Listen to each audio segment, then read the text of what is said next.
শ্রীকৃষ্ণ বলেছেন কোন দিকে মাথা রেখে ঘুমালে সংসারে সুখ ও সমৃদ্ধি আসে।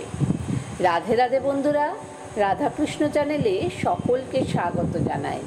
বন্ধুরা, আপনি কি জানেন শুধু ঘুমানোর জন্যই দিক করে দিলেই ভাগ্য বদলে যেতে পারে, এবং এটি যদি শাস্ত্রে উল্লেখিত থাকে তাহলে এটি শাস্ত্রে উল্লেখিত একটি গুরুত্বপূর্ণ বিষয়।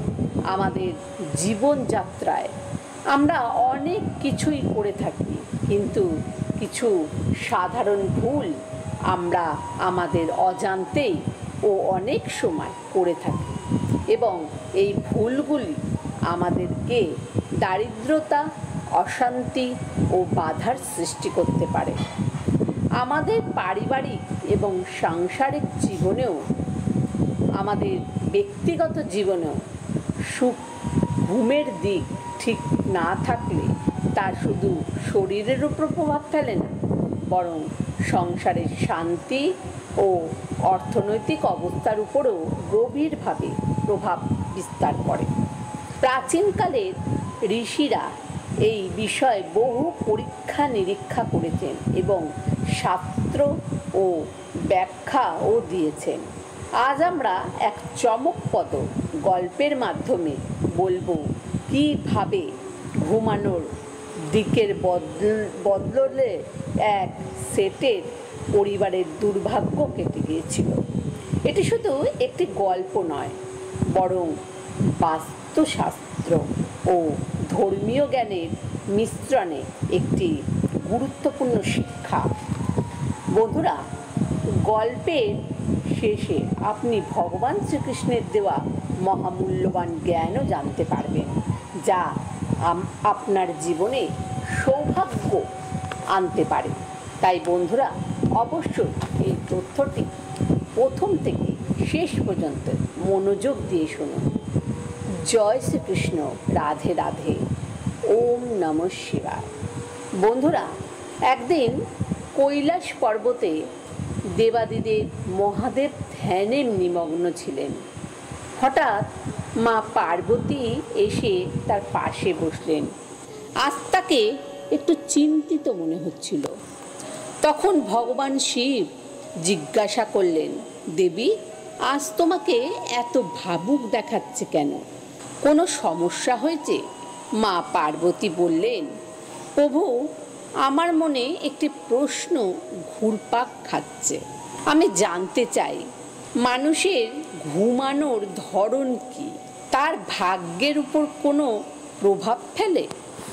দেবাদিদেব মহাদেব মৃদু হেসে বলেন, হ্যাঁ, মানুষ কোন দিকে মাথা রেখে কিভাবে ঘুমালে তার উপর তার ভাগ্যের অনেক সংযোগ পাওয়া যায়। তার ভাগ্য অনেকাংশে নির্ভর করে থাকে। যদি তুমি এ বিষয়ে বিস্তারিত জানতে চাও, তবে আমি তোমাকে একটি ছোট্ট কিন্তু শিক্ষণীয় গল্প বলবো। সেটা মনোযোগ দিয়ে প্রথম থেকে শেষ পর্যন্ত শোনো। তখন মাতা পার্বতী বললেন, হ্যাঁ প্রভু, আমি অবশ্যই এই গল্পটি মনোযোগ সহকারে শ্রবণ করব। আপনি আমাকে শ্রবণ করান। এরপর ভগবান শিব বললেন, প্রাচীনকালে এক ধনাঢ্যের ছিল। তার বাড়িতে ধন সম্পদের কোনো অভাব ছিল না, কিন্তু যখন তার পুত্রবধূ নতুন বউ হয়ে এলো, তখন থেকে সংসারে নানা সমস্যা দেখা দিতে লাগলো। ব্যবসায় ক্ষতি, পরিবারে অশান্তি এবং অকারণে ঝগড়া লেগেই থাকতো। তখন শেঠ লক্ষ্য করলেন যে তার পুত্রবধূ বাপের বাড়িরও অবস্থাও খুব একটা ভালো নয়। সেখানেও অর্থকষ্ট, অশান্তি ও রোগ শোক লেগেই থাকে। তিনি ভাবতে লাগলেন, এই দুর্ভাগ্যের কারণ কি হতে পারে। তিনি চিন্তিত হয়ে পরের দিন সকালে এক পণ্ডিতজির কাছে গেলেন এবং সমস্যার প্রতিটি কথা বললেন। এই সব কথা শুনে পণ্ডিত বললেন, শেঠজি, এই সমস্যার সমাধান শুধু একজনই দিতে পারেন। তিনি হলেন স্বয়ং ভগবান শ্রীকৃষ্ণের জন্য আপনি দেবর্ষি নারদের সাহায্য নেন। তিনি আপনাকে সাহায্য করতে পারেন। শেঠজির মনে শান্তি এলো না, তাই তিনি নারদ মুনির দর্শন লাভের জন্য যাত্রা করলেন। শেঠজি আকুলতা দেখে নারদ মুনি স্বয়ং বৈকুণ্ঠে গমন করলেন এবং শ্রীকৃষ্ণের শরণাপন্ন হলেন। নারদ মুনি বললেন, হে কৃষ্ণ, এক ধার্মিক শেঠের পরিবারে অশান্তি নেমে এসেছে। তার পুত্রবধূর আগমনের পর থেকেই তার সংসারে ধন সম্পদ সুখ শান্তির অভাব দেখা দিয়েছে। এর কারণ কি ভগবান? শ্রীকৃষ্ণ একটু মৃদু হেসে বললেন, নারদ, এর কারণ শেঠের পুত্রবধূর ভুল ঘুমের দিক থেকে। নারদ মুনি বিচিত্র হলেন, বললেন, প্রভু, ঘুমের দিক কিভাবে ভব সংসারে সুখ সমৃদ্ধিকে প্রভাবিত করে? তখন ভগবান শ্রীকৃষ্ণ বললেন, নারদ, এই বিশ্ব ব্রহ্মাণ্ডের সব কিছুই নির্দিষ্ট সময়ের মধ্যেই নির্দিষ্ট নিয়মের মধ্যেই পরিচালিত হয়। ঘুমানো তার ব্যতিক্রম নয়। পৃথিবী একটি বিশাল চুম্বক ক্ষেত্র দ্বারা আবৃত। যখন কেউ উত্তর দিকে মাথা রেখে ঘুমায়, তখন তার দেহের শক্তির সাথে পৃথিবীর চুম্বক শক্তির বিরোধ হয়। এর ফলে জীবনের উন্নতির পথ রুদ্ধ হয়ে যায়, কারণ শরীরের প্রাকৃতিক শক্তির বাধাগ্রস্ত হয় আর আয় কমে যায়, ব্যবসা মন্দা দেখা যায় এবং ধনলক্ষ্মীর কৃপা কমে যেতে শুরু করে। পরিবারের অশান্তি সৃষ্টি হয়, কারণ নেতিবাচক শক্তির প্রভাবে বাড়ে। মানসিক চাপ ও দুশ্চিন্তা বৃদ্ধি পায়, ফলে সিদ্ধান্ত নেওয়ার ক্ষমতাও দুর্বল হয়ে যায়। অপরদিকে যারা দক্ষিণ দিকে মাথা রেখে ঘুমায়, তারা ধন সম্পদ ও সৌভাগ্যের অধিকারী হয়। সংসারে শান্তি ও স্থিতিশীলতা বজায় থাকে, কর্মজীবনে উন্নতি লাভ করে, দৈহিক ও মানসিকভাবে সুস্থ থাকে। আর যারা পূর্ব দিকে মাথা রেখে ঘুমায়, তারা বুদ্ধিমান, জ্ঞানী এবং সৃষ্টিশীল হয়। কিন্তু পশ্চিম দিকে মাথা রেখে ঘুমালে অলসতা, হতাশা, নেতিবাচকতা বৃদ্ধি পায়। এরপর ভগবান শ্রীকৃষ্ণ আরও বললেন, শেষের পুত্রবধূ উত্তর দিকে মাথা রেখে ঘুমানোর ফলেই তার পিতৃগৃহেও সমস্যা দেখা দিয়েছিল। এখন যদি সে দক্ষিণ দিকে মাথা দিয়ে ঘুমানো শুরু করে, তবে তার পরিবারে সুখ সমৃদ্ধি ফিরে আসবে। নারদ মুনি ভগবান শ্রীকৃষ্ণের কাছ থেকে এই বার্তা নিয়ে পৃথিবীতে ফিরে এলেন এবং শেঠজিকে সব কথা জানালো। শেঠজি সঙ্গে সঙ্গে তার পুত্রবধূকে নির্দেশ দিলে, আজ থেকে তুমি দক্ষিণ দিকে মাথা রেখে ঘুমোবে। পুত্রবধূ প্রথমে অবাক হলো, কিন্তু পরিবারের শান্তির জন্য রাজিও হলো।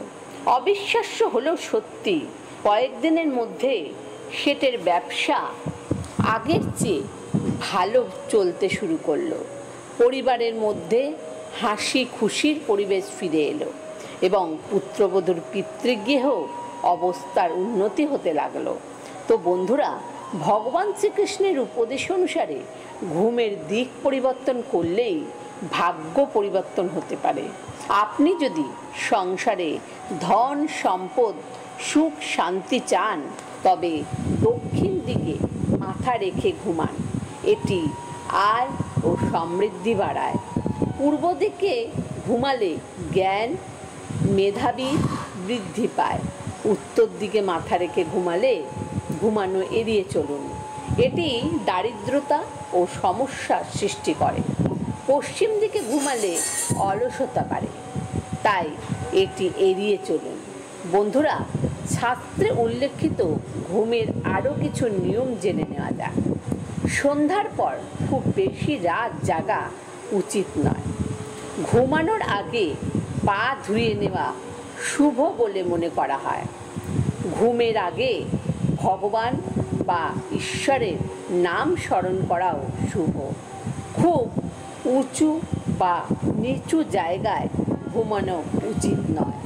খুব বেশি শক্ত বা খুব বেশি নরম বিছানায় ঘুমানো দেহের জন্য ক্ষতিকর। ঘুমানোর সময় মোবাইল বা ইলেকট্রিক ডিভাইস থেকে দূরে থাকা উচিত। খুব বেশি খেয়ে ঘুমানো বা না খেয়ে ঘুমানো উভয় ক্ষতিকর। আপনি যদি ধনলক্ষ্মীর কৃপা পেতে চান তাহলে প্রতিদিন ঘুমানোর আগে বিছানার পাশে একটি তামার পাত্রে জল রেখে তা সকালে গাছের গোড়ায় ঢেলে দিন। এতে করে মা লক্ষ্মী রুষ্ট থাকলে তিনি আপনার প্রতি সদয় হবেন।